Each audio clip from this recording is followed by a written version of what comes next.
Hello, darlings. How are you? I am Demetra K, and I'm sitting here next to Donovan, the recovering Democrat Sadiq, also known as the Black Yule Brenner. His team, they took it in the keister today, but I won't rub it in too much. Anyway, the purpose of the Demetra K show is to promote Black love, knowledge, and understanding of all things that go on in the Black community to make us an even better people, with the emphasis on even, because we're great people, but we can always strive to do better. Like I said, big giant thank you, hello, and welcome to YouTube and Facebook. You are the other side of the conversation. Also, thank you to my wonderful moderators for everything that you do. I could not and would not do this without you. I know that I was not here on Thursday, but listen, your girl, Glodadine, y'all know that's what they call me. I think that's what I call myself. I was tired, okay? I was like, I'm a little burnt out, so I might have to peel back a day, because it's just, when I was on here Wednesday, I was very loopy. I was like, I don't even know what I was saying, to be honest with you. That's how tired I was. But anyway, I don't care about any of that. Today, we're going to be talking about California Governor Gavin Newsom approving reparation agency for descendants of slaves in California. So I guess we're going to ponder a couple of questions. Did he do it? And did he really do it? And what does it all mean? Donovan? All right. Welcome back, you guys. Hey, you know what? You guys can talk about the Dallas Cowboys all you want. They are consistently losing to the teams that they should be beating. But it is what it is. Like I said, I wasn't surprised, but Demetra's going to try to smash it all in my face because I'm a diehard Cowboy fan. She said, remove that hat off my show. So anyway. All of that money they pay these guys, and the Dallas Cowboys play to the level of the team that they're playing, and that's just the facts of the matter. Welcome to the show, you guys. It is 3:00 here in California, which means that it is Demetra K time. We know you guys can be going anywhere else to watch football, or go eat some tacos, or wherever you guys are going to go, or go help remove some illegal immigrants, however you guys want to do it, but you guys chose to be with us right here. So we really appreciate that. Do us a favor. In order to keep these great conversations going, we have a scrolling banner at the bottom there. It's in the blue and white. You see it. It says, please donate if you like. You can do that by Cash App, PayPal, Venmo, Cash Money, or whatever. Or just if you feel like it, order Demetra a Coke or a coffee. Everything is appreciated, and it keeps us motivated to keep doing the show. Also, don't forget about the African Diaspora News Channel app.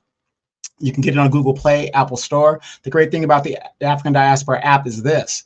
Everything that you see in your algorithm on YouTube isn't what is on the app. There is original content on the app from the individual contributors, as well as other talking shows and points that you will not see on YouTube. It's exclusive to the app. So please, if you guys are interested, like, share, subscribe on your groups. The African Diaspora News Channel app, you can get it on Google Play, Apple Store. That's right. Almondo, how you doing? Says, take the money, yes, but don't start supporting her because of this. She only cares about your vote. I don't know who. Okay. So let's see. Arniba, how you doing? All right, so let's go ahead and get into it for the sake of time. So, of course, I didn't know if you guys heard. There's been so much conversation about reparations this, reparations that, all over the United States, and especially California. California kind of got a little bit more attention because it sounded as though there was going to be, a reparations issue. Of course, you know that in 2020, there was a commission fashioned, and there was a whole bunch of people from all over sitting on a commission, and it took about, 4 years or so for them to determine what would be necessary. Of course, you guys remember infamously around this time last year, the California Legislative Black Caucus was supposed to take some reparations bills to the floor for either Gavin Newsom, the governor, to veto them or to pass them, right? Well, neither one happened because what they did was nothing, right? Now, y'all remember Assemblyman Isaac Bryan. He was the one that had his arms crossed, and he was going back and forth with, at the time, Assemblyman Bill Esseley, who is now working for the Trump administration. And they got busted doing nothing. As you guys know, there's a whole host of Black Californians in the vestibule waiting for the good news to see what would happen. But again, nothing happened. So the summation was that they being the California Legislative Black Caucus, was blocking for Big Daddy Gavin Newsom so that he wouldn't have to veto it, because that was kind of the word that he was going to do it. But hey, y'all, just Y'all do what y'all need to do, so I don't even have to do it, right? Anyway, so let me put this up here. So this is the new headline that basically says Gavin Newsom approves slavery reparation agency. The California governor signed the bill 5 years after he created a task force to study how racist policies have affected descendants of slaves. So in a little bit more detail, it says SB 518 would establish a bureau for descendants of American slavery within or under the California Department of Justice or civil rights apparatus to implement reparative policies and benefits. The bureau would have multiple divisions, including a genealogy division, property reclamation division, education and outreach, and legal affairs division. One of its core responsibilities would be to verify who qualifies as a descendant, quote unquote, of U.S. chattel slavery, and require proof of descendant status as a qualifying criterion for benefits that the state may authorize. Now, for those determined to be deposed owners, for example, whose property was wrongfully taken via racially motivated eminent domain, the Property Reclamation Division could accept, review, and investigate applications and determine whether compensation or restitution is warranted. If a state or local entity that took property fails to provide compensation when required, SB 518 would allow a claimant to bring a legal claim for compensation. Implementation is contingent upon appropriation by the legislator. Example, the law doesn't force spending until funds are allocated. The bill includes findings and declarations regarding gifting public funds, new duties on local entities, and state reimbursement rules for mandated local programs. The bill also expresses in its legislative intent that as the Bureau's scope grows, it may advise on reparative remedies to address broader harms of segregation, exclusion, discrimination, etc., affecting both descendants and non-descendants. Okay. Now, descendants are defined as individuals who can establish direct lineage to a person who, prior to 1900, was subjected to U.S. chattel slavery and who meets one of several enumerated criteria: emancipation, fugitive status, military service under restricted status. The bill also includes free Black persons living in the United States prior to the end of the 19th century. In its earlier versions, though later versions refine the lineage-based definition. As of its enrolled status, SB 518 was passed by the legislature, Democrats mostly, and presented to the governor. It is a part of a package reparations-oriented bill. For example, SB 437 works in tandem with commissioning genealogy research. Now, here's where we get a little bit more into the opposition.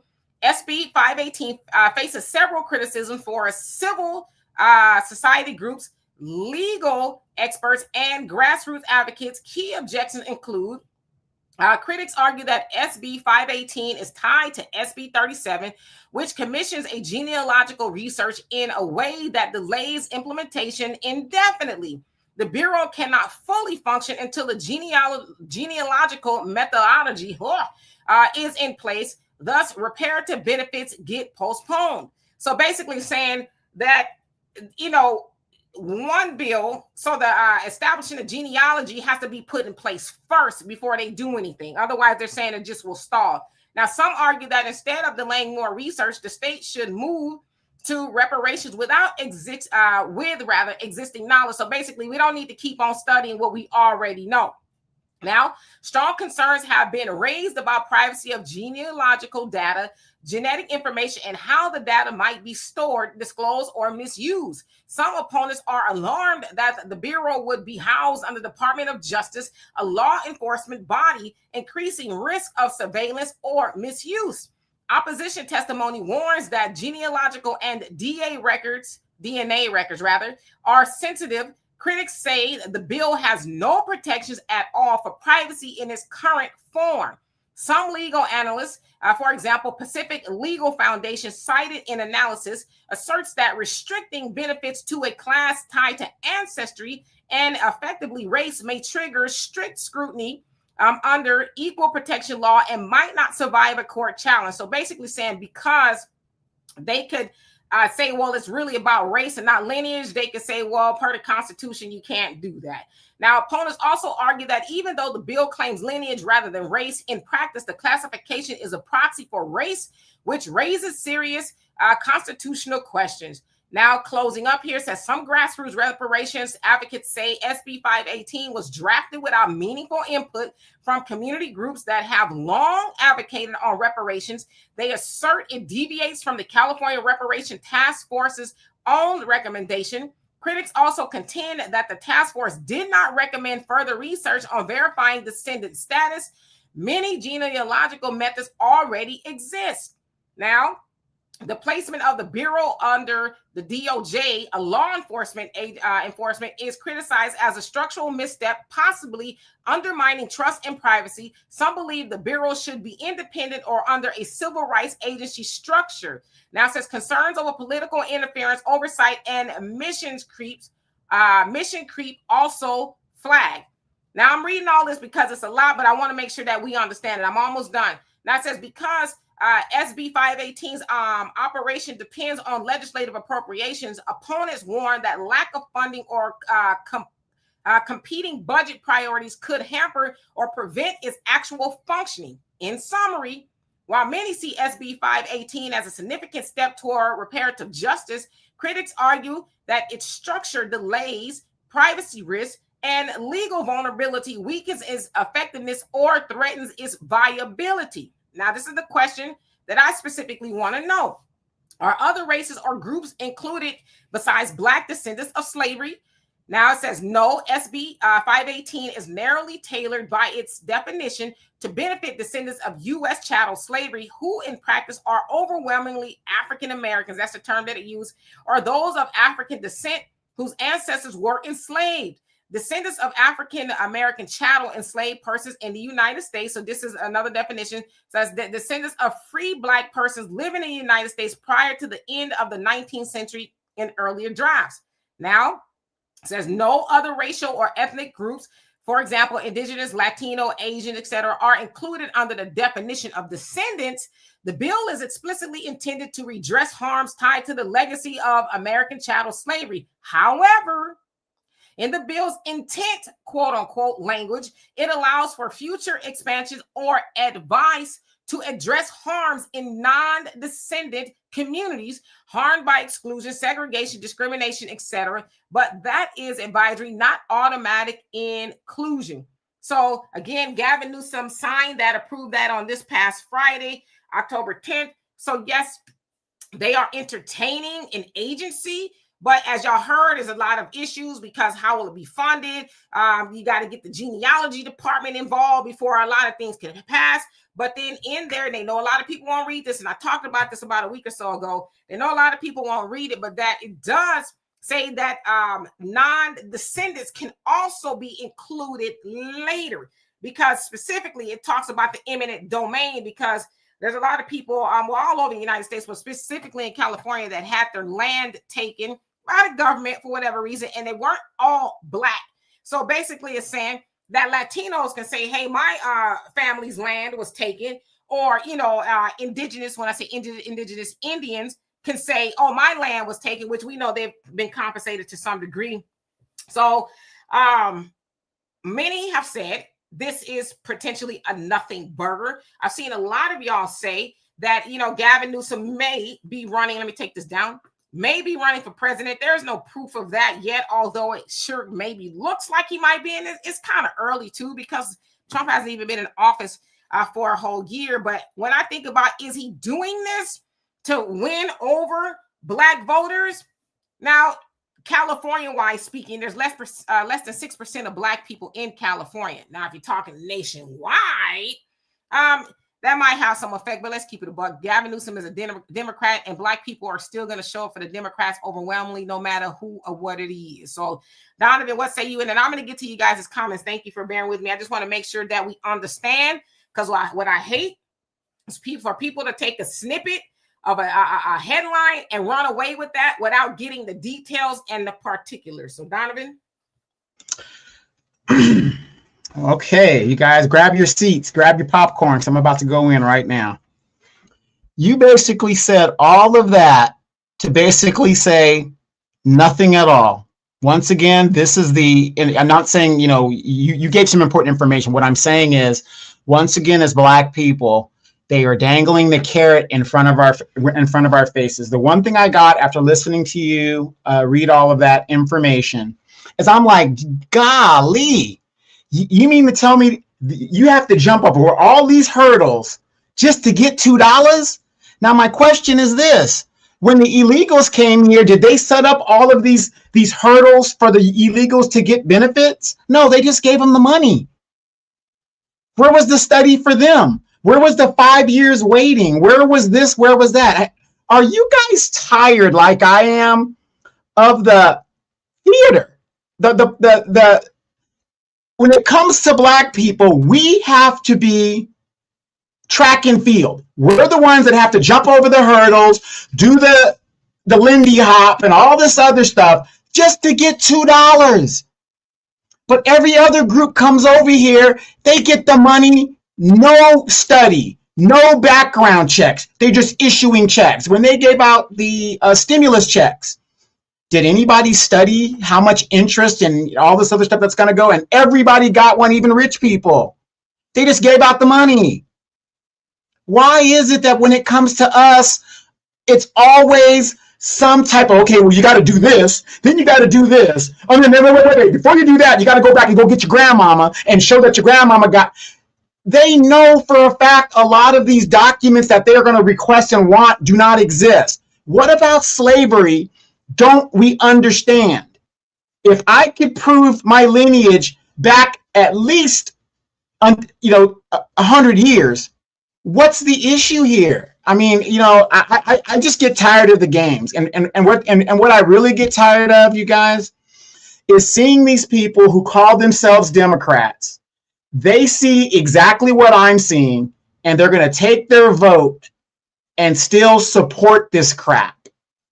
All these other groups, Karen, I'll give you a good example. I'm here in California, Karen Bass. Well, the illegals are so scared to go to work, we're going to give them some kind of money, most likely cartel backed, that allegedly, and we're going to give them a stipend so they don't have to go to work.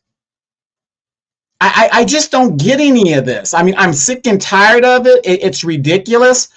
The fact of the matter is, they know who is lineage based and who is not. They know who FBAs are and who are not. They know this stuff. And then if you think about it, with less than 6% of Californians being Black, how much money would California really spend compared to? There are more illegals in California that California busted its budget to support than there were Black people that actually live here. I'm just tired of the games, but what do you guys got to say? Because I think you guys have a more important thing to say, but I will say this. As California goes, so does the nation. Remember back in the 70s, your aunts and your grandmothers, California had such good welfare benefits and all that other stuff. Some people were just moving here just for the welfare benefits from, wherever state they were from. They would come here just to do that. And that's how a lot of people ended up in California, other than the jobs. I'm talking about like the, independent moms and stuff like that. They were chasing benefits and they would come to the state. But it just doesn't make sense to me. You will spend more money funding illegals that are more than Black people. To me, it would be cheaper just to give the Black people that are here in California the money and go about their business. But as California goes, so does the rest of the nation. Absolutely. And Monica, thank you so much for the $10 donation. Love it. Appreciate you for that. And Brian, how you doing? You asked the question. You say basically, by now, should we be raising our own reparations? And yeah, we should be keeping more of our money home, right? They say that we got about $2 trillion, give or take, in the Black community here in America. We should be doing that. But yeah, they owe us money and we want that. We want our reparations. They owe that to us. Never was given to our ancestors who were told that they would get it. And all of the horrors in between that, even up to this very moment. So yeah, we want our money. So we can do both. We want our reparations, and we should be practicing group economics. So hope that helps. Zaya, how you doing? So another lies, fairy tales, and reparations from the demo rats to get the gullible black vote. But as I said, you know, Democrats still already going to get the overwhelming amount of black votes. They just are. I think it's going to take a while before it, you know, gets to kind of where everybody else is, maybe like 50-50 or whatever it is. Brother Reddy says, my godmother used to live in San Diego. I've visited there in 2002. Does that mean I qualify? Try your luck. Hey, Diane, how you doing? Hope you're doing well. And PDM1, how you doing? It says, fool us once, that's enough. They ain't doing it. As soon as they attach others, that's gross. But yeah, that part. Sunlight says he's trying to line himself up for a presidential run. He might be, you know, we'll know when they actually announce, right? Computer Blue says if it doesn't say American chattel slavery, then it's not specifically for us. Well, the what they have put in the bill does say that. However, it also has language about they can advise later on to add non-descendants. So that's where we got to really pay attention. So I just want to be clear about that. And real quick, Demetri, I'm going to ask you a quick question. What would stop the next executive of California to dismantle this agency? Let's say a Republican gets in there and he says, you know what, we don't need that. We're going to dismantle it like Donald Trump is doing and all this other stuff. You see what I'm saying? What protections do they put in there to stop that agency from being taken away? And I'll give you a better example than that. Before there was an Indian Bureau of Affairs, which still exists to this very day. Remember, we fought the Indian Wars in the 1870s. The Indian Wars were fought. They stood up a Indian Affairs Bureau based off of what bureau? The Freedmen's Bureau. That's how the Indian Affairs Bureau came into existence. The Indian Affairs Bureau is still in the Interior Department. It is funded under the Interior Department. Where is the Freedmen's Bureau? Anybody? Does anybody know what happened to the Freedmen's Bureau? It was disbanded when, you know, whatever that agreement was to let Rutherford B. Hayes become president and all that other stuff and remove the troops from the South. So they removed a bureau for former slaves and kept a bureau for Native Americans that still exists today. So if they could do that then, where's the language that would keep this new bureau from an executive coming in to remove it? Any idea?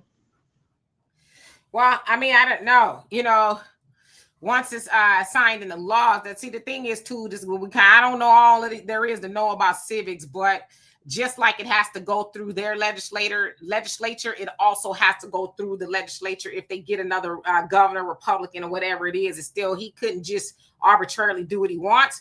That still would have to go through their assembly or whatever it is. So there's some processes, but there's nothing to say that they won't do it. But again, this is just kind of to establish something, an agency. Like, what kind of agency is it, right?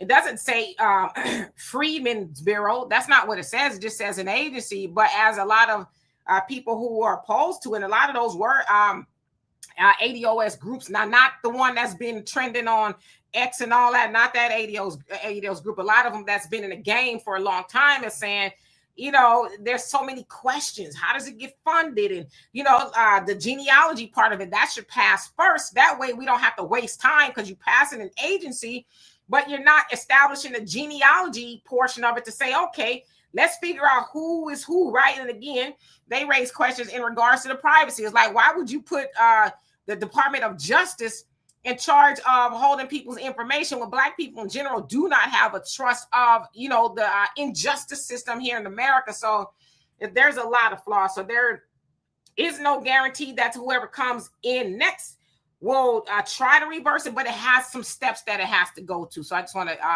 be clear about that. Brother Dion, how you doing? Long time no see. Says, why is reparations limited to slavery? Like, shouldn't vagrant laws over the 100 massacre across America to steal Black land, Jim Crow, redlining, Great Society Act, crack epidemic, etc., be included? So a lot of that is included in different languages throughout the United States, right? I know in California, it doesn't just address slavery. It does address like redlining and things like that as well. So, but I agree with you.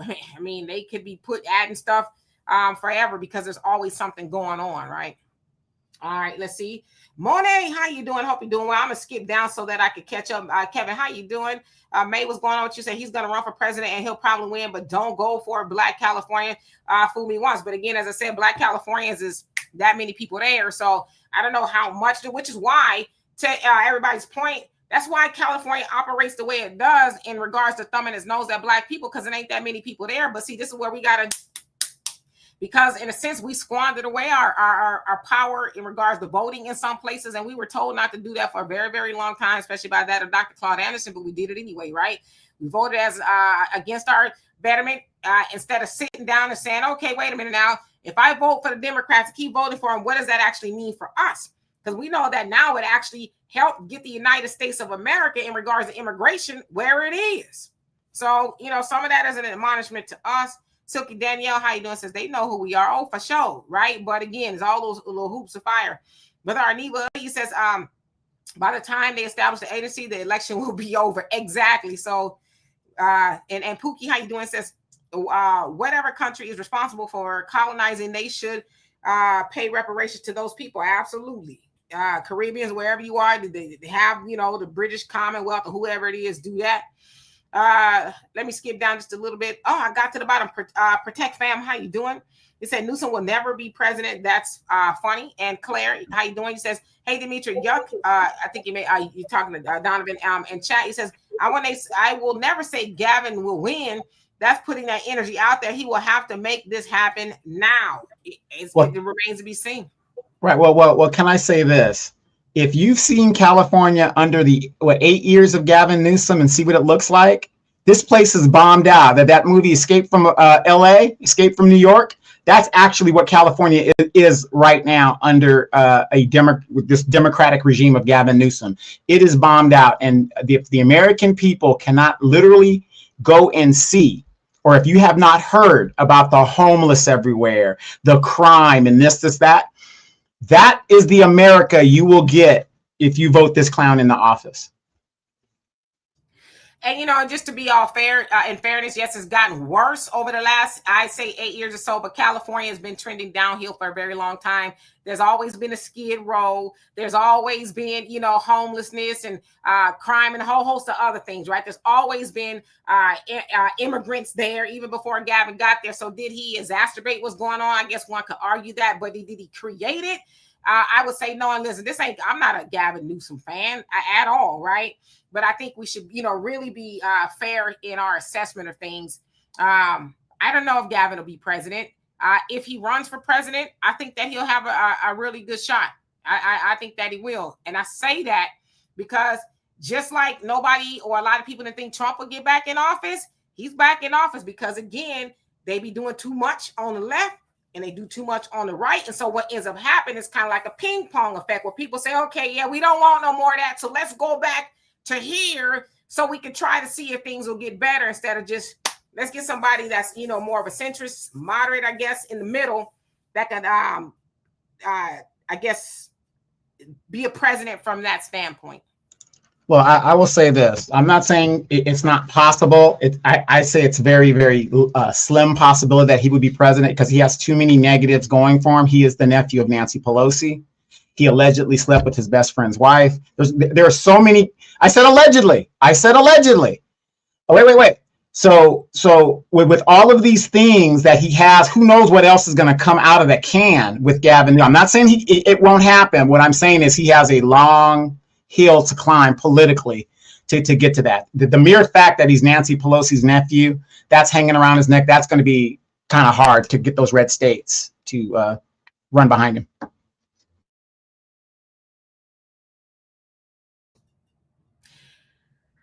Like, again, when I hear people say Gavin Newsom slept with his best friend's wife, y'all are mirroring that up against a man who was said himself that he could just run around grabbing women by their coochies.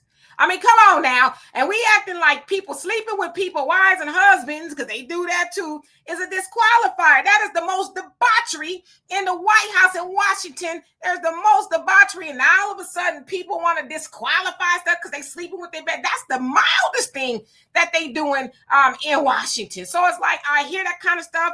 But my thing is, Tell me why people really shouldn't vote for these people, because there's never been, I don't know, I would never is probably strong, but I would I'd probably estimate that most of those people who sit in that White House or in any politician office got some skeletons going on in their closet or under their desk. So that to me is like, okay, what else y'all got as far as, oh, he slept with his best friend's wife. You got a man who been to slept with everything that ain't nailed down. But yeah, he slept with his best friend's wife. See, that's why I said too, with the foolishness so far over here and over here, that's why you're gonna have that ping pong effect. Because like, talk about stuff that he really shouldn't be elected for, not because he slept with his best friend's wife, allegedly.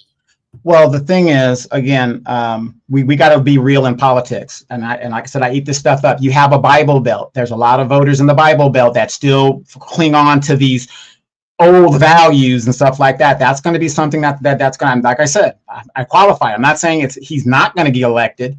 The fact of the matter is that does play a factor in how some people vote, especially in the Midwest. That is a big, big thing with those people, even though it's hypocritical. Like you said, I agree, but people still deal with that type of situation. And then who knows? The Epstein list might come out and, names might be on it. So that could be something as well, too. So we will see. But see, and you bring up a good point with that about he slept with this and, Donald Trump, and you guys that are bringing up Donald Trump could get elected, whoever elected.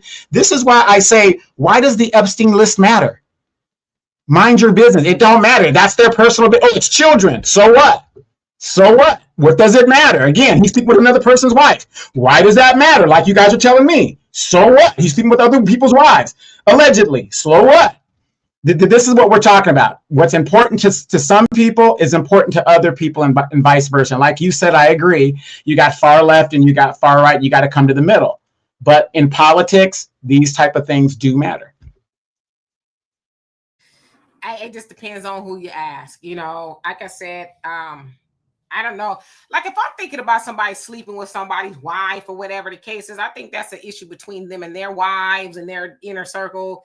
Can it denote how a person will run the country? Yeah, sure. But that's probably why the country been running bad ever since there was a president, because ain't none of them been righteous in the White House, right? So that's why I said when we disqualify people, and listen, I don't think that Gavin Newsom would be a good president, so don't mistake me in that. But what I'm not going to be running around doing is talking about he slept with his best friend's wife. Like I said, when you got everybody in there that's been doing something. They said when Charlie Kirk's funeral was going on, the gay app Grindr, it was red dots every damn well. Right? So it's like, well, who are all these Republicans and their right-wing people? Y'all the family value party, but the Grindr app is lit up. What, y'all doing a sting operation? What y'all doing? Why is the Grindr app so hot to trot next to the funeral? And y'all all right. See what I'm saying? So I don't care if you want to, get your booty tooted by another dude. That's your business, right? I just don't want to know about it. You know what I'm saying? But why you getting your booty tooted? What are you going to do to make my life better? That's all I'm saying. You know what I mean?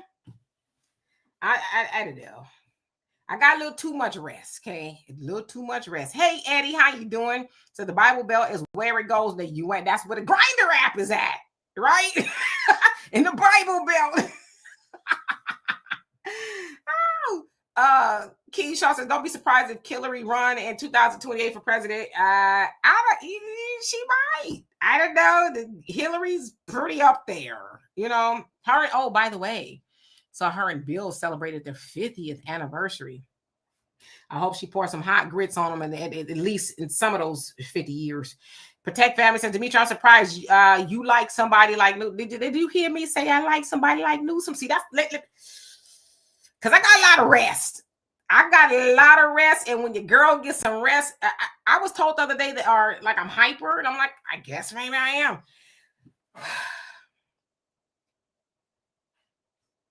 I never said that I like Gavin. See, this is the problem. Okay. I don't dislike the man, but I wouldn't vote for him for president. But this is the problem. We got to sometimes be able to listen for real without getting emotional, because I'm not mad or like spreading stuff about him sleeping with his for homies woman. That don't mean I like the man. I'm saying let's dig up something that's really gonna be the nail in the coffin, right? That's all I'm saying. Because a lot of y'all, not y'all, them over there, go to church and the pastor them boinked everybody on the motherboard and ain't nobody said nothing. Got babies by all of them and ain't nobody said not one word.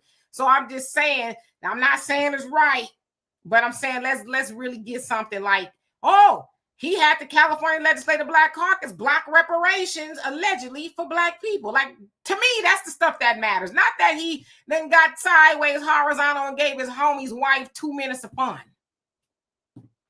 Like, why are we even talking about that? Jesse says, gruesome Newsom has no morals or values, just like Trump. That's the point people are making. They all corrupt. Are we under the impression that there's somebody there in Washington that's, above moral ground? Yes, AOC. Maxine Waters. Let me go on. Val Demings, when she was a police officer. Maxine Waters is just happy that she's above ground. Okay. No.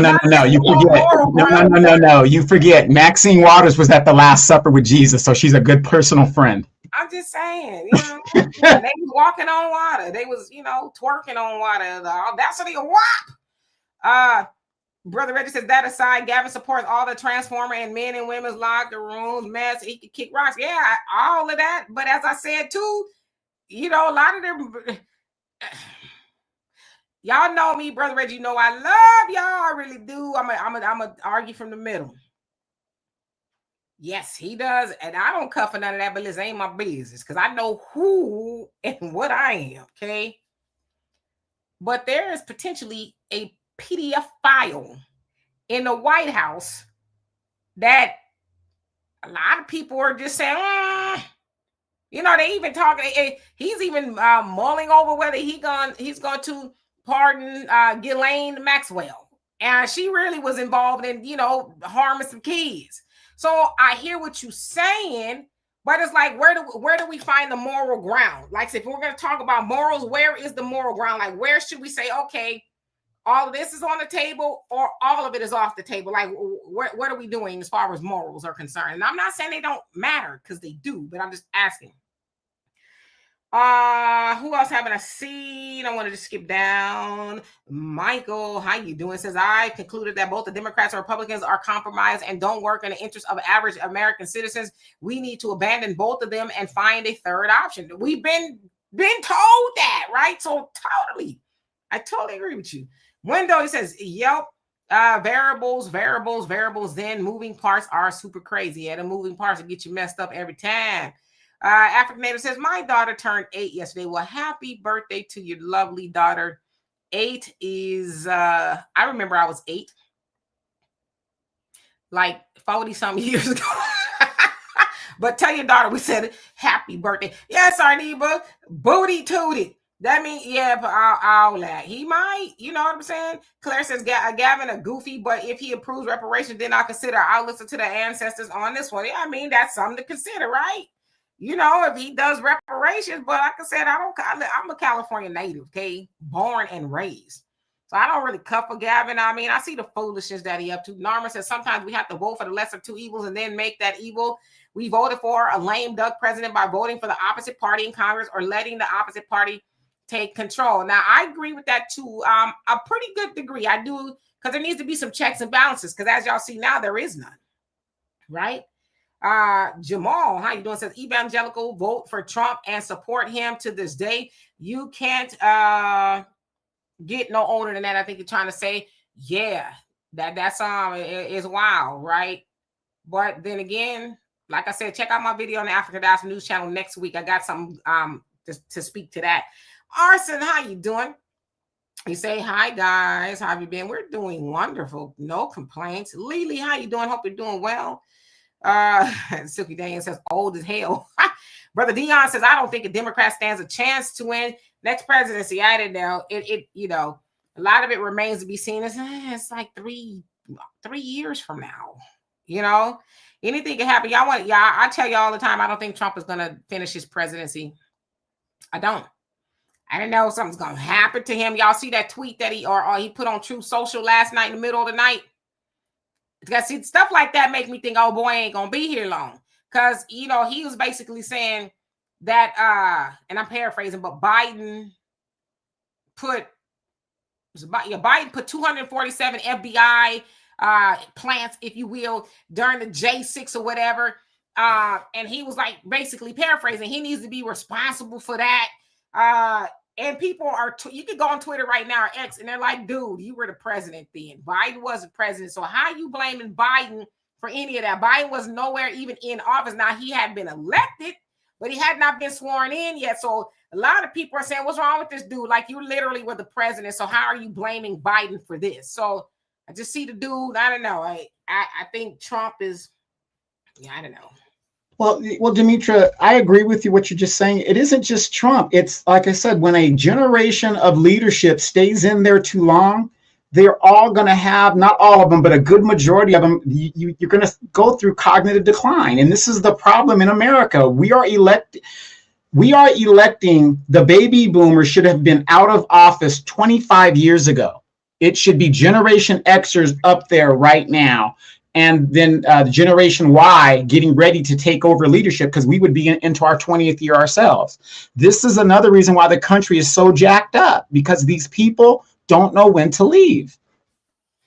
Yeah, but the other thing too, Donovan, we don't know when to make them leave. Like, why? Like, Connor, think about it. What is the logic behind?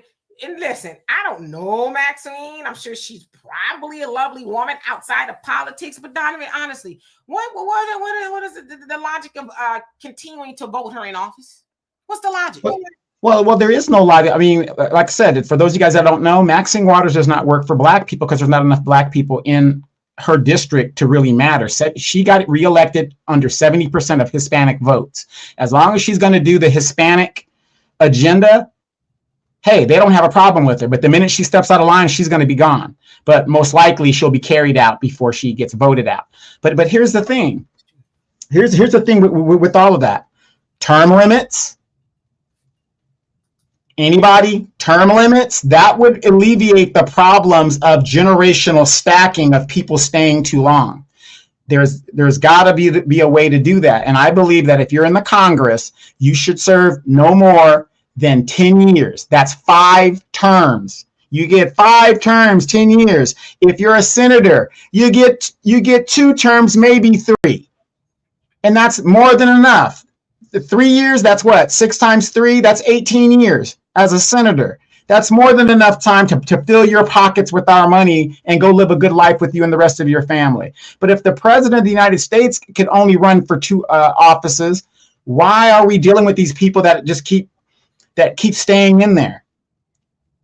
It just doesn't make sense. We need term limits. That would solve that problem without question, without fail. Yeah, Brother Reggie, you crazy.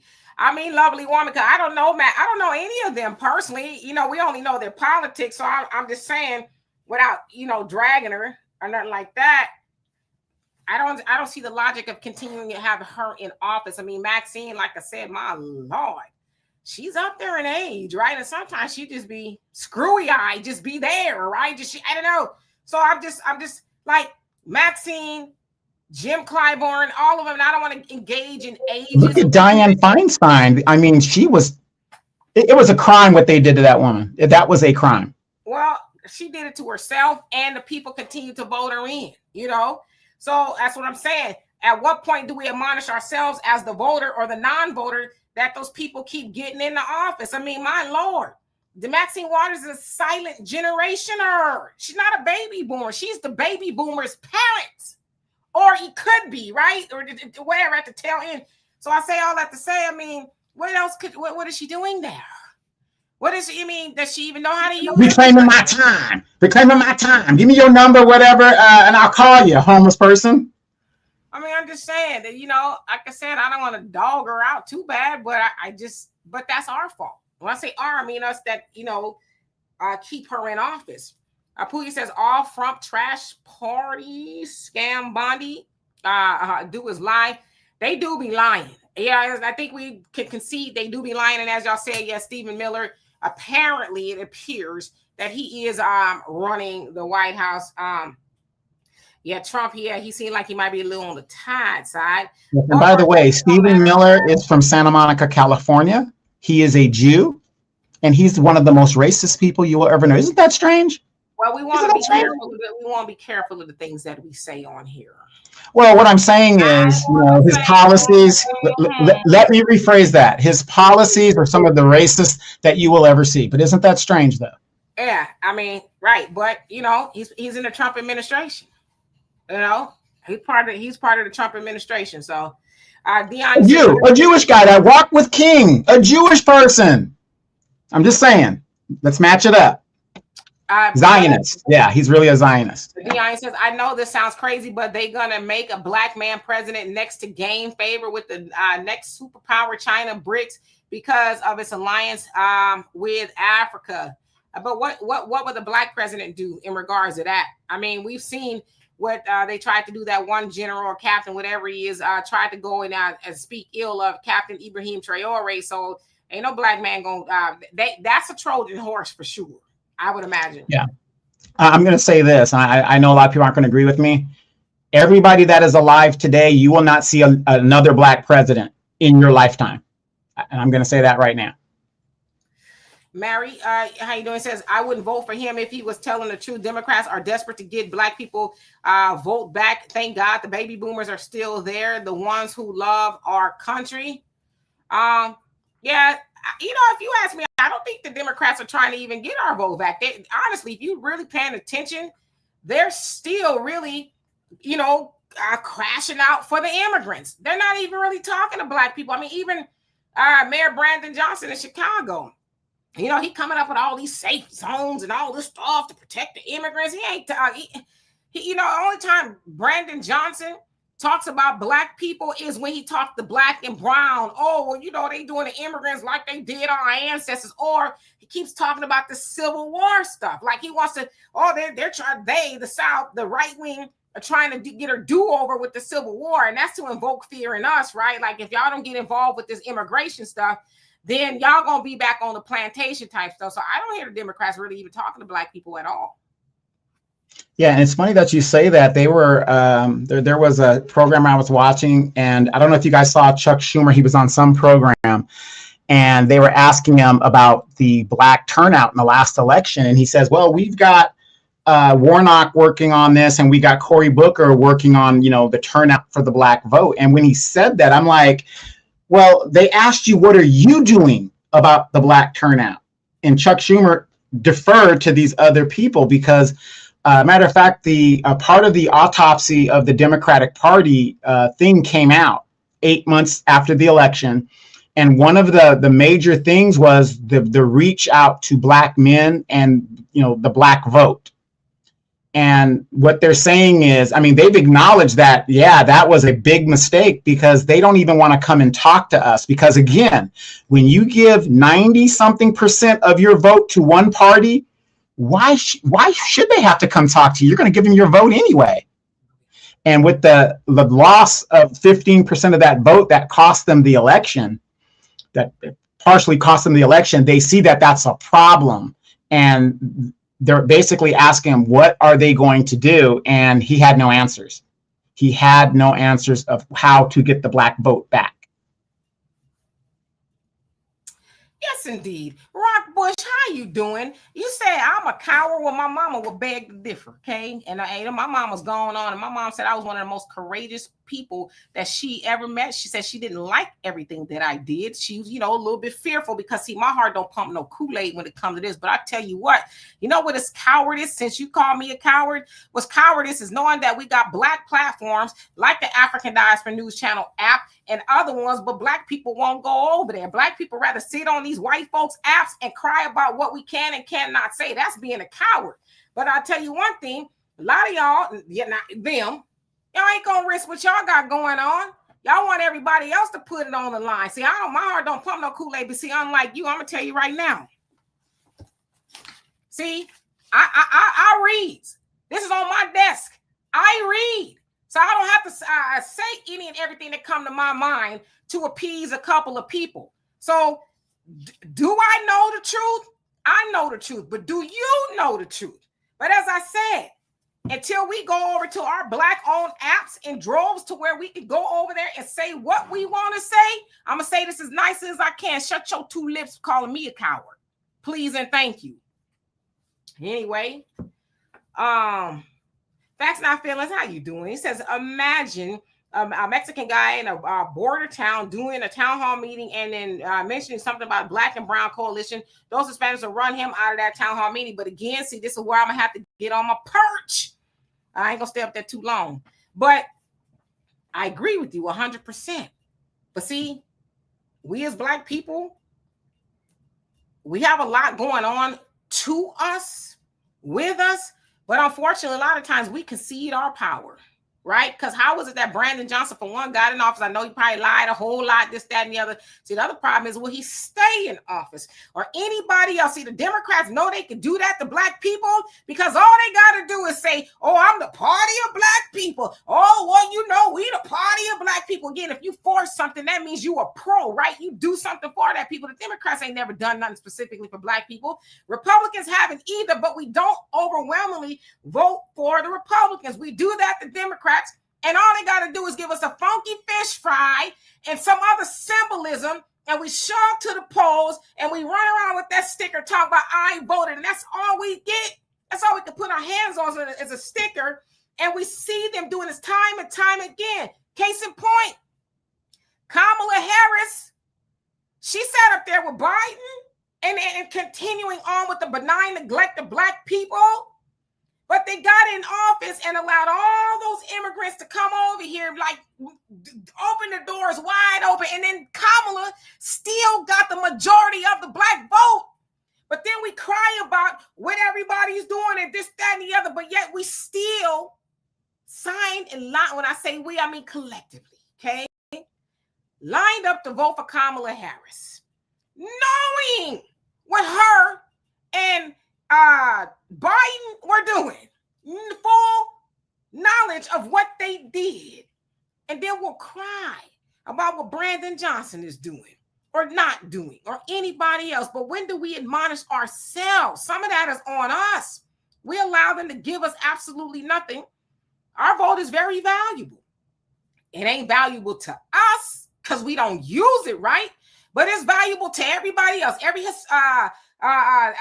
immigrant that came over the borders, that was our vote benefited them. They gained from our votes. We didn't gain anything. The Asian community, all of them. It wasn't just a Japanese, Korean, all of them. They got a hate crime bill. The moment Biden and Kamala stepped into office, they got that. And they got that by saying we were the boogeymans. What do we get? We got Kamala going to Tyree Nichols' funeral and saying, when I get back to Washington, I'm going to go tell Joe Biden to sign the George Floyd Justice and Policing Act in the law. And she ain't said nothing else once she got her ass off of that pulpit lying up in the church. And we still don't have a bill. So at what point do we take some ownership? Like, to me, and I think this is kind of why, like last Thursday, I was like, I'm tired. I'm tired. Nothing to do with nobody else, but I felt like I'm repeating myself type of thing. And it does get tiring because it's like we can drag everybody else to hell. And I'm not saying they don't deserve to be dragged there. But when we going to drag our own asses? That's kind of where I'm at right now. When are we going to put some ownership on the stuff we do and do not do for our own people?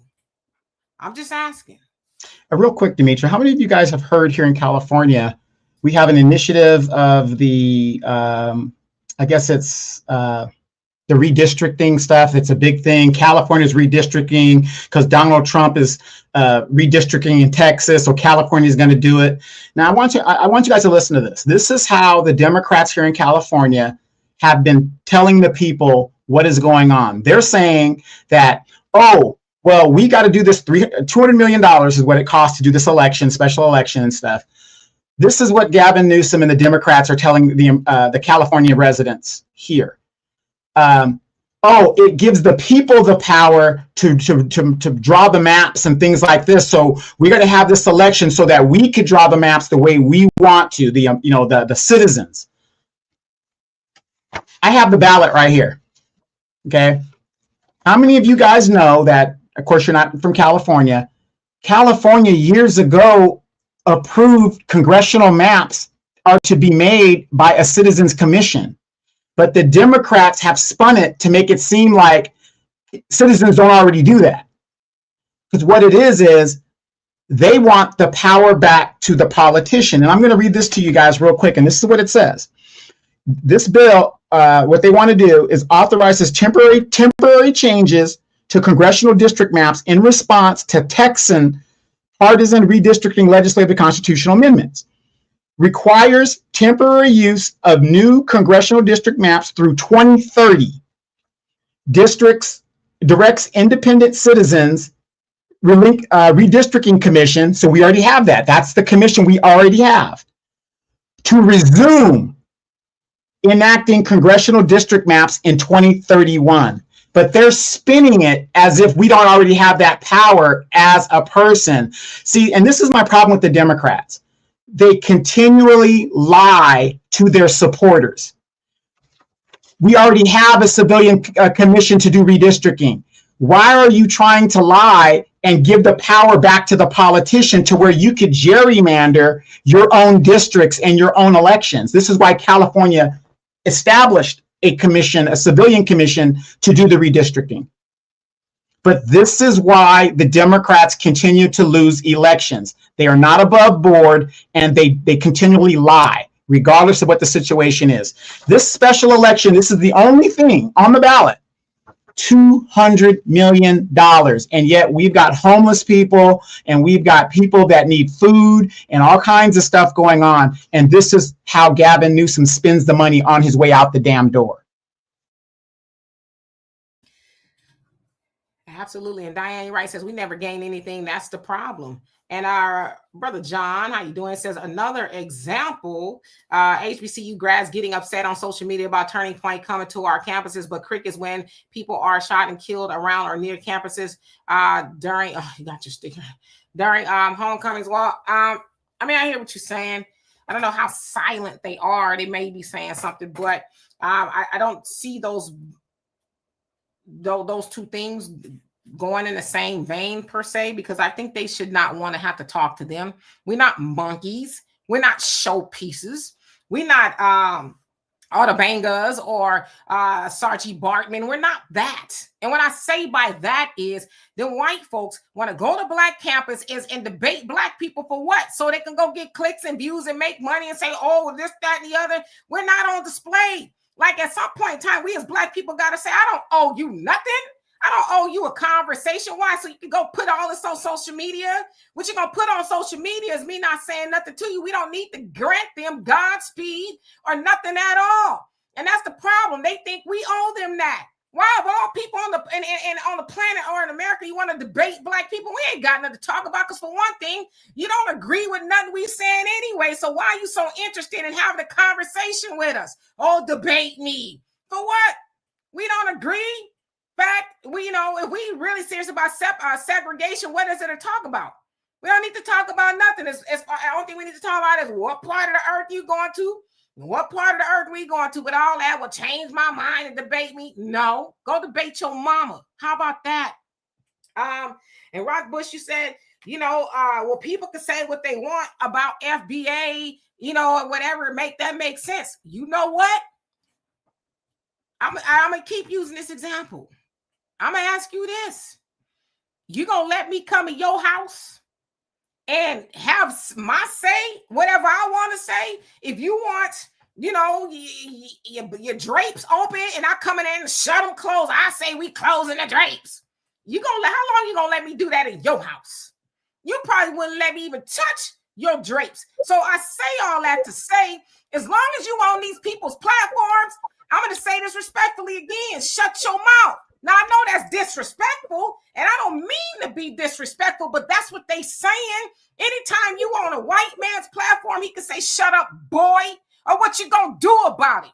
See, the problem is you ain't gonna do nothing but cry and complain. But if you really didn't I got too much rest. But if you really don't like somebody saying what they want to say about FBA, then watch to see your ass to the black apps where you can kind of say, because you can't go on the black apps and just run your mouth and say anything you want to say because you get blocked there too. But I'm saying there's a little bit more liberty on our own apps, but crying about what you can and cannot do on white folks stuff is insane to me. It's insane, and I cannot wrap my very big forehead around any of it. I'll be damned. There's a lot of things I would rather do, but complaining about what white folks won't let me do on their stuff is crazy. Stop that. Yeah, it never made sense to me how we want to force ourselves onto somebody else's platform or their thing and make them adapt to us. When I was going to school, or even in pilot school, the first thing I tell people who want to be pilots, you adjust to the instructor. The instructor is not going to adjust to you. So you might have several different instructors, right? They teach different ways, different techniques. You must adapt to the instructor. But for some reason, people think, well, I'm like, you got to let me in here and all this is going to be happening. So let's be real here. Demetra, 8 years now, Demetra would come over my house. She'd tell me where to put the couch, move this, put this over here. She ain't leaving until she's ready, you know, all kinds of stuff. So don't let Demetra fool you. She'll come in your house and wreck shop. Yeah, I mean, and I see y'all saying, you know, and you're right, Frank, our rights aren't up for debate. And I see a lot of people saying, hey, Renee, how you doing? You know, why not debate them? Because we don't owe them that. I'm serious. You know, why would we want to put on little monkey suits and tap dance for them? That they want to be entertained. So they can go entertain their people at your behest. That's why I brought up Saartjie Baartman or Otabanga and all the other people that they forced on, you know, these chitlin circuits, tap dance for me or whatever it is. They're not interested in it. Because do you really think that they care about what you got to say? Come on now. This is why they say study history. Nation Islam says it very, very good at saying study history. Do you really think they care about what you got to say? Do you really think you're going to change their minds? Has the white supremacists' minds been changed since? You think when our people was whining and crying and getting that, you know, wit to their backs and a whole lot of stuff? Don't you think they were saying, Master, please don't do that to me? I'm a man, I'm a woman, I'm human. Do you think they was able to change their minds? So what makes you think they're going to go to our campuses and we going to change their minds? So we got to know when we're being bamboozled. Them people don't give a damn about black people, never have, and never will. So why would you sign up? Well, I just want you to understand. Well, I don't give a damn what they think about me.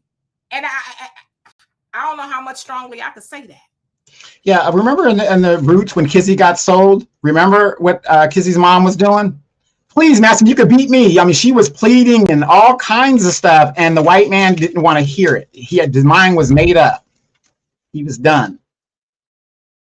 So that's what I'm saying. What you really think you say something profound where they gonna say, "Ooh, you know what? You're right. Black people deserve reparations. Let me go tell everybody." You think they're not coming to do that? Because I'm gonna tell y'all already know. And I'm sorry if I'm yelling. Please forgive me. I won't get as much rest next time. But I forgot what I was gonna say because maybe that was the ancestors. Like he was probably gonna go too far. But they're not interested. They're not interested in what we got to say. They're not. They just want to be entertained. I know what I was going to say. The ancestor wanted me to say it. Is they already think they're superior, which is why it's the false idea of white supremacy.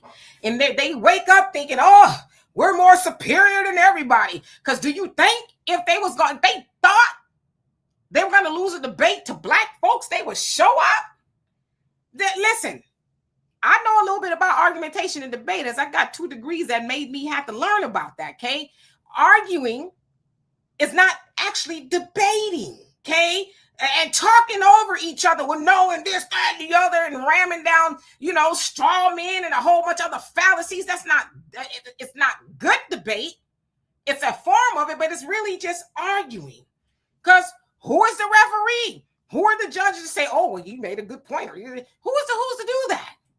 So they already going to these campuses or wherever with these false ideas that they're superior. I'm going to argue these Negroes down. I'm going to let them know that they're inferior. They don't deserve any money. You don't deserve any rights. Martin Luther King, you know what they really call him. Okay, I ain't gonna call him that. He wasn't this and this, that, and the other. And why would you want to argue with you?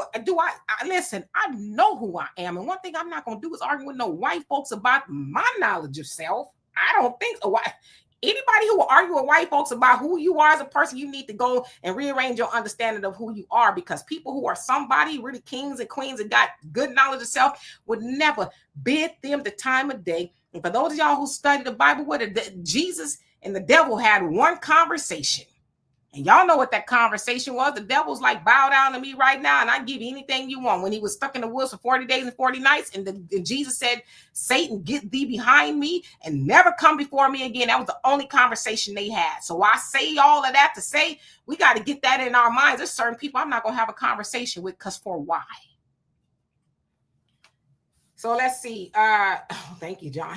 My forehead is beautiful. Princess Armand, how you doing? Says, why y'all raising her blood pressure? I'm good. I'm telling you, I got a lot of rest. Corbina, how you doing? Says your forehead. Well, thank you. I do got a big forehead. Move in silence. She says, oops. How you doing? Says, I just told you Demetrius cousin, never heard that. What up with the I try not to do it. I say little ass or something like that every once in a while. I apologize for that. Like for me, yeah, Claire, yeah, from Cali, you say, come on, you better tell them we built like that. We will squabble up. I was gonna bring up another conversation, but my blood pressure already high, so I ain't gonna do that. Maybe for another time. Move in silence. Thank you so much for that. They approved a reparations agency in California. They approving means that Gavin Newsom signed it. We don't even really know what that means, right? What kind of agency or any of that. We have surmised that is just symbolism, because if they wanted to at a later date, they could add other people to it. So is it really for us? And what is it really for us? Ain't no money involved. It's an agency. Agency literally could be a building, right? Oh, the building for descendants of slaves. All right, there's some money in there, some desks, some chairs. Like, what's in there? So yeah. Wait, are you talking about Dr. Umar and his buildings that he wants to call school? I'm just saying. No, it's the same thing. Everybody keeps saying it's a school. It's buildings. A school has books and students and administrations and stuff. Like you said, it's a building. That's all it is. Yeah. I'm just reading your comments. And Eddie said, Dimitri, you look like the women in my family and you talk like the women in my family. That's DNA. Yeah. I'm a rebel rouser for sure. Man, then you need to hurry and get up out that family, man, because I'm telling you, I'm joking. Molly K says, if they wouldn't hide Black History American and were teaching in school, they wouldn't need to debate. Yeah, but I mean, I feel like I could debate any one of them, and hands down, and it'd be a short debate, because I learned knowledge of self at home. My mom and daddy didn't send me to school to learn who I am, right? Never, not one time. I've never heard nowhere in school, and I took, African American studies in school and all that kind of stuff, but I never heard the true knowledge of who I am. I heard some basic stuff, like most people, Martin Luther King. I think maybe they was barely talking about Malcolm X then, but Harriet Tubman type of stuff. Nothing wrong with them, but I never heard about Nat Turner. I never heard that, we was kings and queens from school. I never heard that from school. I heard that stuff at home, right? So, yeah, I mean, they know we don't really know for the most part, and they going with some basic stuff of what they understand in their little, supremacist, so to speak, circles. So they know how to get our blood up. Like, I'm not going to be arguing with them. I would look at them. If they talk about let's debate, I wouldn't even say nothing. I would just roll my eyes and keep on pushing. Or I might say go debate your mama or something, but that's about it.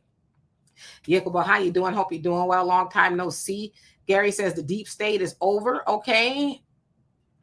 Frank says, right, those Charlie Kirk trolling isn't debating. You have to schedule debates. You have a neutral party mediation. Yeah, they just setting up a chair talking about, DEI. It's like, fool, that don't even pertain to us. So why are you here? Go to the white women's college and talk to them about DEI. Beverly, how you doing? Says Dimitri, I'm so proud of you and Donovan with your degrees. Well, thank you. I never even talk about my degrees. I be forgetting I have them, to be honest with you. Because in the larger scheme of things, they don't matter. I sometimes wish I didn't go get them degrees because they was expensive. Because you can learn so much without them, but I ain't gonna discount them altogether. They did help. Brother Samuel, how you doing? Says I think it was Dr. Ben that said I only are you with my equals everybody I teach. So that's John Henry Clark. Absolutely. Ishmael, how you doing? Hope you're doing well. Rosande, what's going on? It says cut the check. Yep. Silky Danielle says that's someone who wants to be accepted. Yeah. Computer Blue, you say Demetri told that fool to shut his two lips. No, I ain't say all that last part you said. I'm a lady. I don't talk like that. African Native says FDMG is Marcus Garvey, HBCU. You know what? Moving silence. Moving silence. Thank you so much. Once again, says, oh, Gavin is fishing before the election. Wrong bait. He might be. It all remains to be seen, right? Miji, I hope I said that right. How you doing? Says, who's included in California reparations?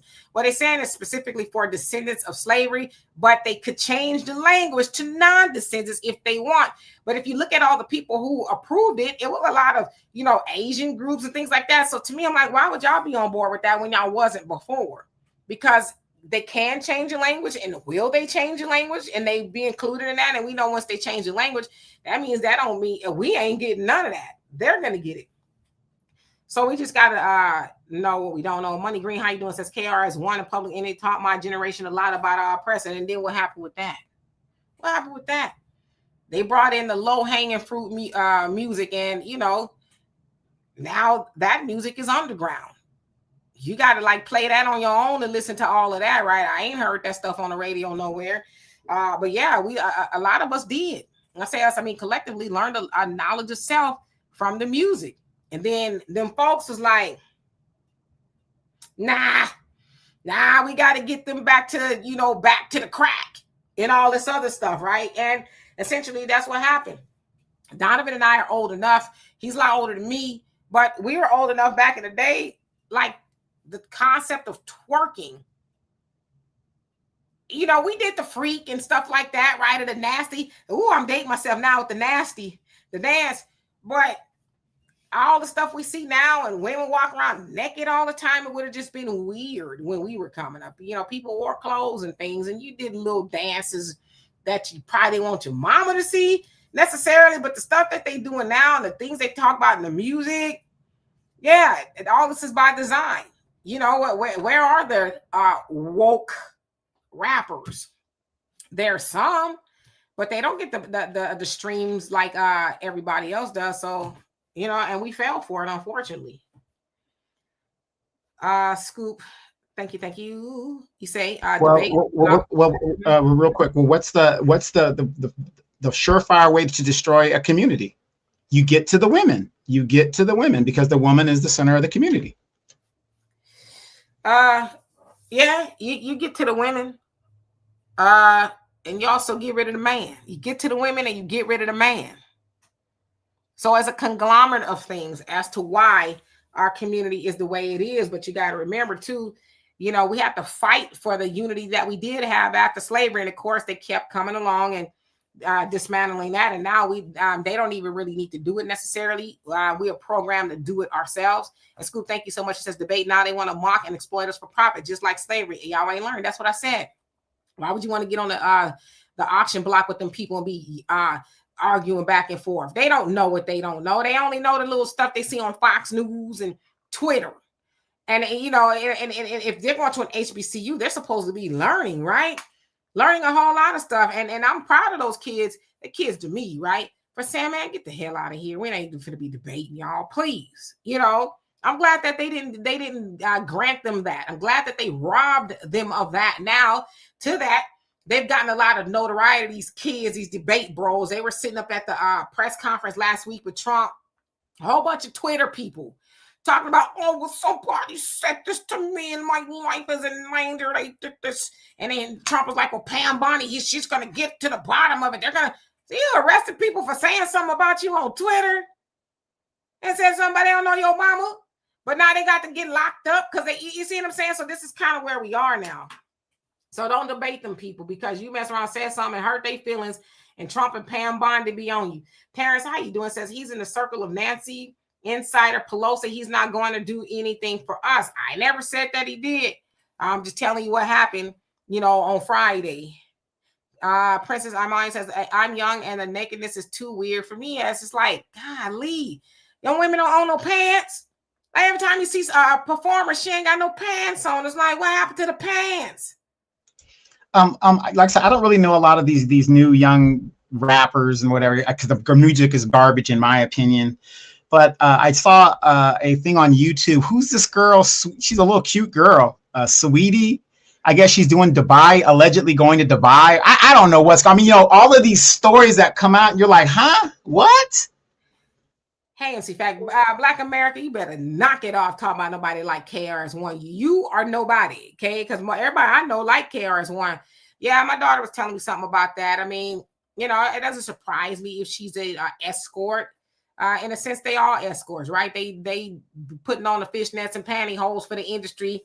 Because or the pumps rather for the industry, because where do you have to be in your mind? And you got to remember the nature of the people that they get people who come from abject poverty and things like that, and tell them, hey, you're gonna make a lot of money. All you got to do now is talk about things of pink and brown that we shouldn't be hearing about. This pink and brown, right?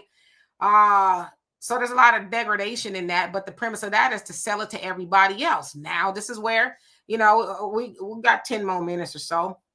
Thank you once again, Moving Silence. I appreciate that. Says some blacks got to check, the rest will fall for it. Yeah, they might, because people broke around here. I kind of want to have the Cardi conversation. I'm thinking about it. Brother Dion, you say, I understand if Newsom runs for president, but y'all don't find it suspicious that the California, not Alabama, Louisiana, or Texas, but California keep this reparation thing going like what they know. He says, this reminds me of when they took the Confederate statues down. Black people didn't ask for that and couldn't care less about a statue like they know they about to be found liable. I mean, I don't know. I think it's a conversation that's been had since they let our people off the plantation. We just ain't seen the checks. So it's a conversation that they're having. And it's this. They ain't handing out no checks until they do that. I mean, I don't think anybody should get excited about it, but we know why the red states don't do it, because they still mad that slavery's over. North, South, Yeah, and speaking for California, I would say the reason why it's a big issue here in California, because it's so expensive to live here, and blacks have been systematically impacted and targeted here. They put a $6 billion stadium right in the heart of a historically black community district in the areas like that, right there in Inglewood, South Central California. And most of the black people there can't even afford tickets to the games. But the point is, with less than 6% of black people, we don't have a political voice anymore. So if you don't have a political voice, then you have no say so what goes on. So if you're going to be a black person to stay here, you better have a significant amount of money or a significant job that will keep you in the area. So you have to fight every day. Unlike the South. Now, I was born in the South. I have family down in the South. Like most of us, we all originated from somewhere down in the South, most of us. And I'm going to say this, in my observation of, my family, I believe a lot of blacks in the South are content. And when I say that, what I say by content is you're around mostly black people, your friends and your family, which makes you feel, really, good to go. You got your little job, you got your grandkids, everything is copacetic. So, it isn't much of a priority as long as you're, when a person's content, you'll be surprised at what they let go. But here in California, it's survival of the fittest. And this is why people are stepping on each other, and we're just constantly trying to get heard. And I don't know if you guys saw in the comments there, I put up my recent city council appearance. And I keep stressing this to you guys all the time. I don't care where you are in the United States. If you are not attending your school board meetings, if you are not attending your planning commission meetings, if you are not attending your city council meetings, that's where it starts. You will be surprised at what you find out when you actually attend those meetings and what gets approved and what doesn't get approved. If you don't have any money and you want to take your wife or your girlfriend out and you want some comedy night, go to your city council meeting. If I'm lying, ask Demetria. She'll tell you, go to city council meeting. I was like, surely this is a joke. African Native, thank you for the donation. Love and appreciate you for that. Buckhorse says, DC, we're strong. Yeah. I was gonna just kind of touch on, I don't know if I want to, the whole Cardi B thing. I see a lot of criticism of Cardi B, and I've always said this. I don't care if it's Cardi B, it's Cardi F, B, G, Z. I don't care who it is. And I've always said this because I see a lot of people putting her in charge of influencing the women and the girls. I'm not saying she's not, but they're putting her at the helm of that. So those of us who know, we know that's by design. Okay. White artists, you don't see them doing that today. Women, right? The record industry, they might have some here or there, but they don't got the white artists, the women run around with everything flopping out and talking about how they want to do it, when they want to do it, with how many people. They don't do that to them. Latinos, I don't speak Spanish. I would imagine I don't hear a lot about it. I mean, I know some people say Cardi B, whatever, but I don't really hear them doing that to their women as much. So I say all that to say, if your child is influenced by Cardi B or any of those other women, Megan, any of them, that is not Cardi and Megan and whoever else's fault. It is your fault as a parent if your child is running around talking about her is pink and her booty hole is brown. Because how she know that song? Where's she at to where she's listening to that song? As I always say, I remember back in the day when I was a kid, adults, when they had a record or album or something they didn't want nobody to know they had, they put in a brown paper bag. They didn't say, hey, they talk about this is pink and this is brown and they about to do the get down. No, we didn't know. It was like, oh, maybe they mom and dad went to the store, right? We didn't know what it was. And so I say all that to say, if your child, whether it's a boy or a girl, is influenced by these nasty rappers or these drill rappers or whatever, that's your fault. Why is your child in front of a radio or TV or anything? Why are you listening to that type of music in front of your children? And then why is anything outside of you as their circle of influence, their mama or their daddy or their mama and their daddy, why is anything else more influential over your child than you? That's why I don't, like I said, I used to take the rap girls and stuff to task, but I stopped doing it because it ain't their fault. Again, a lot of people say, oh, well, Cardi B don't let her daughter listen to her music because she's smart. Madonna said the same thing. She at the one point in time was the filthiest woman on the planet. That pales in comparison to a lot of stuff we see now. But at one point in time, she was considered that she was censored by this, that, and the other. And she said, I don't let my children, I will not let my children watch TV or listen to radio. And they speak like 8, 9, 10 different languages. Now, some people might say, well, Madonna, that's hypocritical. Is it? Is it hypocritical that she making money and you a fool because you let your babies listen to her and she's smart enough to not let her babies be influenced by outside things outside herself? Who's really the fool? To me, it sounds like she got some sense. So we got to really stop and think about the things that we say. If your daughter or your son is running around trying to be like Cardi B, stick yourself. And then once you stick yourself, turn the radio off and turn the TV off. And if you want to listen to Cardi B as an adult, you do that when you're not around your children. Yeah, I was going to add to that. Where they're listening to a lot of that music, these young kids, it's the same way we listen to the music that we listen to. Mom and dad in the car hitting those 4 tops and they're playing it. We're in the back listening, we're rocking and stuff like that. A lot of these mothers are twerking it up and city girling it up, just like the younger girls are doing. So that's where a lot of them are getting it from. And a lot of these younger mothers, or whatever you want to call them, don't think there's anything wrong with it. They don't think there's anything wrong with it. I'm going to say this too. If that's how they want to raise their children and they don't think nothing's wrong with it, ain't got nothing to do with me. Now, I would that you wouldn't raise your children to think anything is okay with that, because a lot of things ain't for kids. See, there's no discretion anymore. When we were kids, there was discretion. There's things that kids just didn't do. We like, I don't know what my mom and daddy was watching when I went to bed. You know, I don't want to imagine what they were watching, but I don't know what they were watching because it wasn't for me to know that. I didn't know everything my parents was doing because I was a child. They kept things away from me. And when I became an adult, like somebody said about the 2 Live Crew, yeah, that was when I was in high school, but I didn't listen to that stuff around my parents because they'd be like, what the hell? I know you lost your mind, right? So even we had some sense, but the discretion is gone. The decency is gone, and we have to bring that back. But Donovan, I can't tell people what to do with their children.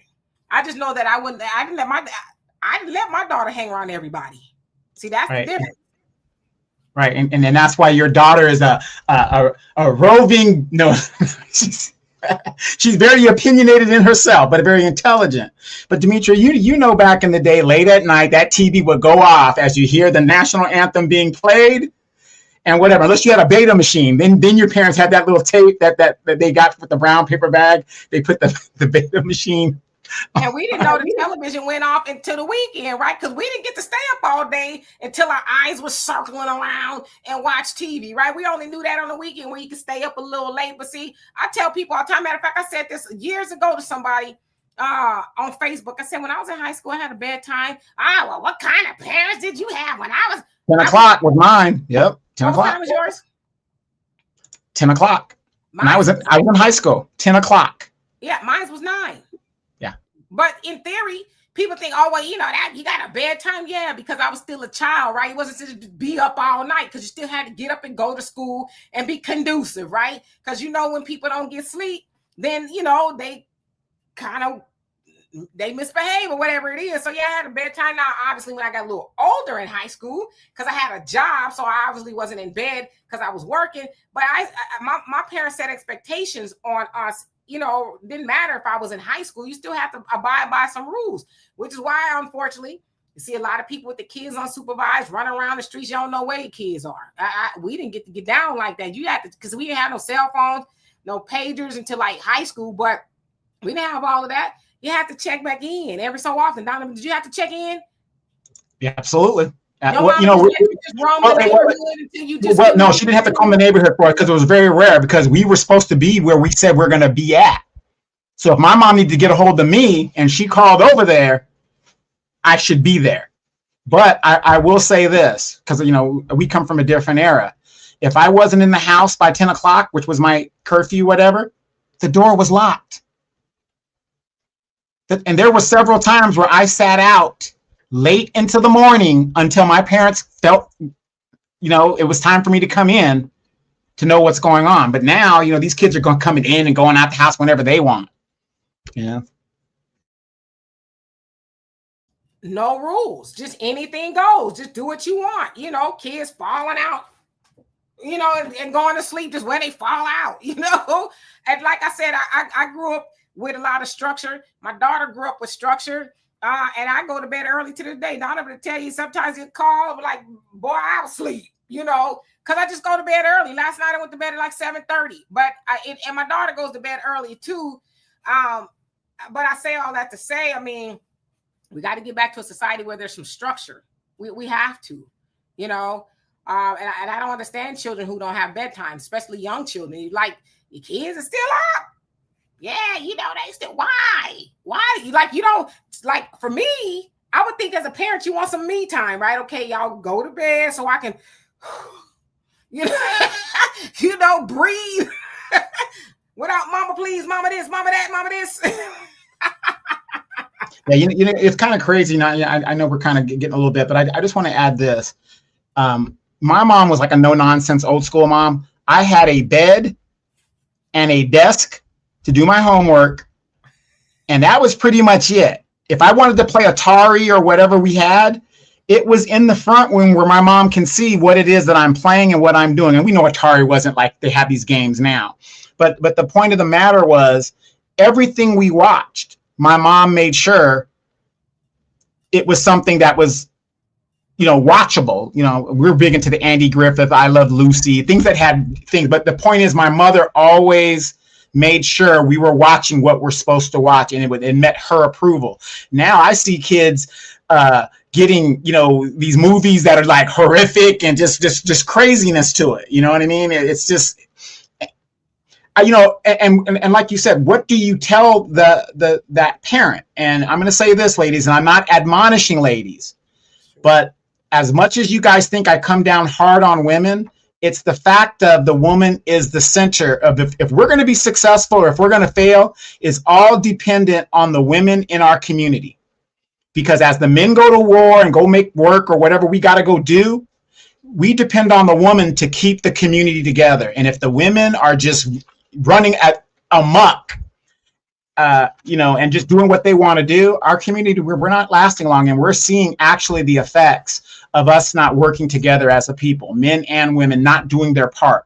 A man has a role in a society, in our community, and the woman has a role in our community. Yes, relationships don't work out. We all get that. But that still does not absolve the man from not taking care of his responsibilities. That does not absolve the woman from not taking care of her responsibility. It's like a puzzle. Have you ever tried to take a piece that doesn't fit and force it in to a fit? It doesn't work. Everybody has a role, and we've got to play our roles. And that's the problem. The women want to be the men, and the men want to be the women. And that's what I think is the problem. Facts and feelings. You said any society that centers women make women more equal than men, that society will eventually collapse. I agree with that wholeheartedly. No, but we could never be equal no matter what you do about it. Demetra has lady parts. I have a man part. We will never be equal. I'm biologically stronger than her, so on and so forth. So we will never be equal by any standard. Yeah, I mean, and as I heard a wise man say, God rest his soul, brother Gary Monroe, he says, when the men stand up, the women will sit down. I didn't say that. A man said it. And I said, you said a word there. So anyway, we're going to get out of here. Love and appreciate every last one of y'all. Jeanette says, I'm still not voting Democrat. Yeah, a lot of people aren't. Lolita says cartoons didn't have blood in them. Tom and Jerry, the Flintstones, the Jetsons, and etc. But you know what, though? They was kind of violent. If you think about it, they were. The cartoons were very violent. No blood, but dropping an anvil on somebody's head, that's kind of violent, right? And blowing somebody up. Because the Roadrunner blew up pulling out a gun and just shooting right in front of each other. Shooting you in the face. Bang. So the cartoons are very violent. So it's like, you think about the nature of cartoons. Were they priming us? And I would say, yeah, they were priming children to be, we always heard, especially when I was a kid, that we would become a society that's very desensitized, right? So you think about something like Tom and Jerry. As a kid, but as you become an adult, you're like, and it was blowing each other's heads off, and Wile E. Coyote was getting dynamites, and it was very Three Stooges, hitting each other and stuff. Right. All of that, yeah. So what were they really priming society to become? You think about it, especially in America. America is probably one of the most violent places on earth. There's violence all the time in America, and it's almost kind of like you see it on the news, you hear about it, like somewhere in South Carolina, somebody ran into a bar, and I think Friday night somewhere in Mississippi, shot up 20 people, killed a bunch of people, and it's like, oh wow, again?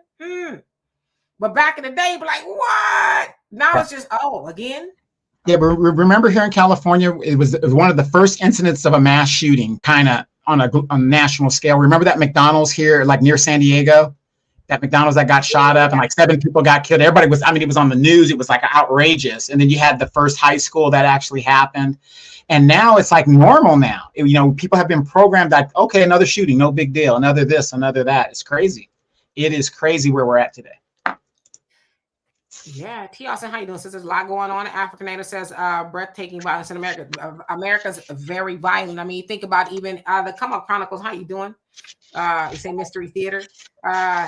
You think about it. People get mad if you cut them off. Yeah. And follow you home. Yep. And won't do something to you, or even like Donovan here in Houston. I don't know if it's a Texas thing or it's a Houston thing. Probably, I don't know. the road rage is so crazy. I mean, like they found people. There's one guy's 18-year-old, sad story. He was slumped over in his car, and apparently somebody had shot him because I guess maybe cut him off or whatever. And I don't know if they ever found the people who did it, but it's like you shoot somebody to death over somebody cutting you off. So that's violence. Like, how did we get to that point to where you can't just take it on the channel? Okay, they cut you off. They probably had to get the exit or whatever it was. The donuts was, I don't know, whatever it was. Like that's violence. Well, then you also got to remember the substance abuse that's going on in America. And I'm not saying if those of you guys that engage in tweeds and all that other stuff, that's your business. But the fact of the matter is, you got alcohol abuse that numbs and stumbs the brain. You've got these tweeds that are laced with whatever fentanyl, whatever that's doing all this other stuff. I mean, this stuff is just getting it. You know what? It's where it's supposed to be if you're a believer in the end times and all that other stuff. But I'm not surprised at what's going on. The glorification of weed and black culture. I think that is something that is intentional, because you don't see it in country music. I know they use it over there, but you don't see them glorifying it. It's like we're always targeted to do it ourselves. That's what gentrification is about. You let the violence happen. You let the graffiti, the vandalism, the prostitution, all the criminal, the liquor stores, the gun stores, put it all in the black community, and hopefully we'll all kill ourselves. And that has been proven true to this very day. Yeah, so we just gotta keep educating. Yeah, our road rage is real. It's scary. I always tell my daughter, man, let these fools have it, because you don't know. Like I said, one of my favorite movies is Falling Down with Michael Douglas. Boy, I always think of that because you don't know who on their last leg of life or, mental capacity. You don't know, right? And they're like, today is my last day. And guess what? It's yours too. So. Favorite part of Falling Down. What was your favorite part of Falling Down? The whole movie. You know why I like my favorite part, and I know you guys will agree with me. When he went into the restaurant and he looked at the burger, every time I go into a restaurant, the burger never looks like the picture, and I get pissed off. Or the part when he needed to change to call his daughter, and the soda was more than he was just like, because he had to buy something, they wouldn't give him change, and then he couldn't they didn't give him enough change. He was like, listen, so he would just add his wits in, and I never forgot that movie, because to me the premise is you don't know what that person sitting next to you, or you don't know what they're going through, and they're a prime example. I know we going overtime. I don't know if y'all heard about that story. I think it was in Dallas. Dallas was two black women. One sister held the door open for another sister, but the sister who was walking through the door apparently didn't say thank you. So the one that was holding the door open, I guess, felt the way about it. It's like, basically, you can't say thank you. So it sounds like they got into it. There's at the 5 and below. They got into it there, and I guess it was squashed or whatever. So the lady who was holding the door open, her and her daughter walked next door to PetSmart. And so the one that didn't say thank you followed her over to PetSmart, and she got to, argue back and forth. And eventually, when the one that held the door open left the store, the one that didn't say thank you shot her to death. She couldn't let it go. Now, in hindsight, maybe the lady could have just took it on the chin. Okay, she didn't say thank you. I ain't gonna take that personally. Whatever. I held the door open. I did a great thing. She still didn't deserve to be shot for, but she didn't know when that lady, and she was 22, the one that pewed her, she didn't know that lady was, not dealing with a fool. She didn't know that. She didn't know that was gonna be her last day when she said, "Man, you can't thank nobody." She didn't know that was going to cause the, you know what I mean? She didn't know that lady was going to be set off. Because some people, Donovan, they don't have the ability to let it go. And they just like, I'm going to get some revenge. Right. I'm not going to let it go. How dare you tell me I need to say thank you? Took her life. Took this lady's life. Because you can't say thank you. So we got to get to a point where we exercise. Albert, how you doing? Says people are okay. We got to get to a point where we exercise some emotional intelligence. Now, before we leave, Sweet Daddy Kool-Aid, how you doing? I don't know if y'all saw this other case. Now, I want to be careful because I know people be mistaking your girl, and I don't mean it to be this way. Jacksonville. I don't know if y'all saw it. Donovan, I sent it to you, but I don't know if you saw it. There's a sister got hemmed up by the po-po. She went to pick her child up from school. Okay. Now, the video that we saw was a bystander of the police and her fighting. So the one we saw, he was putting her in handcuffs. And then she was, trying to get away from him. She squared up with him like that, right? So eventually he got her and tackled her down to the ground and all kind of stuff. So I actually saw that Ben Crump had posted it with no contacts or anything. So people's like, man, like, what's the deal? Because and Ava DuVernay, she says, okay, y'all post this stuff to enrage us. And she says, I'm enraged. But what am I supposed to do with it? What happened? Who is she? Like, give us the details. Y'all just posting stuff and we're just pissed off.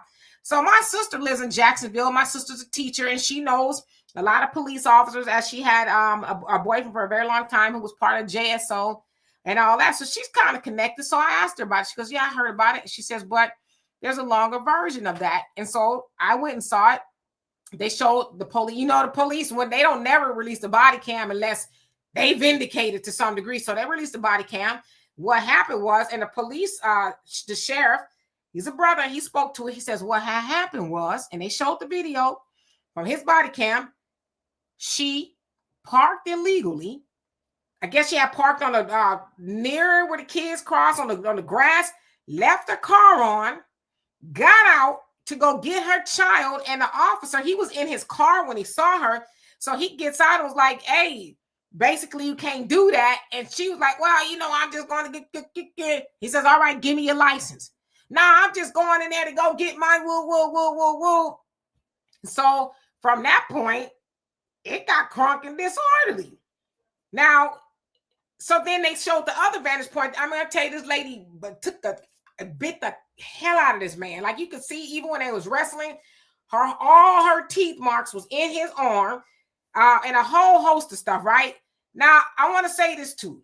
I don't think that lady should have been beat up, or however they say the cop didn't do nothing wrong. Okay, this is what they're saying. He didn't do nothing wrong.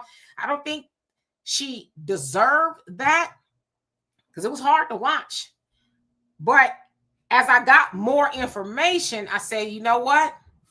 See, to me, the better conversation is sister. And then they found out that the lady had a restricted license, so she wasn't supposed to be driving, had 4 other traffic infractions. Okay? To me, one of the better conversations would have been, sister, your child is about to be traumatized because of your mouth and your attitude. You riding dirty, because the argument is all the children are traumatized. As I go back to the argument by Cardi B, who is to care more about my child being traumatized, me or somebody else? Now, when a man told her she shouldn't have parked there, whatever, from the gate, she should have said, okay. But she was going to have it her way. Now, not only that, okay, there's 3 other people that's going to jail. They arrested 2 other people because Florida just enacted a law where you have to be 25 feet away from an officer. You can film, but you got to be 25 feet away. Now, there's a lady who's 59 and another lady who's like 32. They got arrested because they was, saying different things to the officer, calling them all kind of names, and they got too close. And they said that was the first time that law has been used on somebody since that law was enacted at the beginning of this year.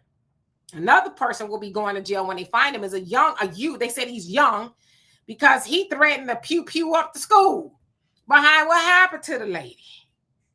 Terroristic threats. They just pull all these things out. So I'm saying it was a chain reaction when you could have just, for one, you knew you shouldn't have parked there. I'm not, again, don't mistake me. I'm not saying the lady deserved that, but a lot of that could have been avoided, sister. If you would have said, you know what, you're right. I shouldn't be parked. Let me go move my vehicle. You know what I'm saying? So, and the other thing is, before we leave, it's unfair to your Philando Castiles and all the other people who didn't even get a chance to utter a word whose very life was snatched from them from police brutality, right? And so, unfortunately, sometimes those conversations get mixed. Oh, I need to see the whole video. And then, you know what, like George Floyd, there's a lot of people who justify what happened to him. That's unjustifiable. And again, I'm not saying what happened to, because she got her whooped. Okay. I'm not saying it's justifiable, but there's a chain reaction to a lot of things. It's like, and then even her daughter was like, Mama, stop, Mama, stop, Mama, stop. It's like your child is telling you to stop. Other people kept telling you to stop, and you didn't stop. You know what I'm saying? So I know some people don't want to hear that. I'm just saying sometimes we really just gotta take a moment, just really just kind of think. That's all I'm saying. And let me add this. I know we gotta go. Let me add this. Yeah, when dealing with law enforcement, there's a thing called like mutual conversation, whatever, where, you know, he's just talking, you're just talking, it's mutual conversation. But if a cop ever comes up to you just asking questions, they're conducting an investigation at that point. And if you do not want to participate, you can just say, hey, I want to break contact and go away. But a lot of people don't know that. You think you're just getting in this mutual conversation with this guy. And then next thing you know, you say something that goes into his investigation. And now you're a part of it. And then he could detain you and all this other stuff. So be very careful when you walk, you know, and you interact with a police officer. Nothing against I have family members that are police officers, but even my cousin Brittany, I always got to tell her, is this on record or off record? Because it is what it is. And this is how they get down in the system. But again, this all goes back to knowing your basic laws as a citizen of the United States. A lot of us, we watch too many damn movies, watch too many damn TV shows, and we think, oh, you know, it's like the TV show. It's not. I do not, me personally, Dimitri will tell you, I do not interact with police officers. Don't do it. Won't say nothing. I leave it alone. I just leave me alone. Now they can stop me, whatever. You know, you do what you got to do in that aspect, but they are looking to it's not an interrogation, but when they're asking you questions, they're not doing that for no reason, because they got other things they could be doing. So why are they asking you a question? Yeah. And RC says, oh yeah, I saw the video. She hadn't parked her car where she was supposed to, and they said it was still running. So she just going, you know, I'm gonna get out, do what I want type thing. So Amanda Seales showed it and accused the black men of standing around without intervening. You know, I'm gonna say this too, because this part pisses me off. It really does. What black man want to take his behind the jail behind a hard-headed woman?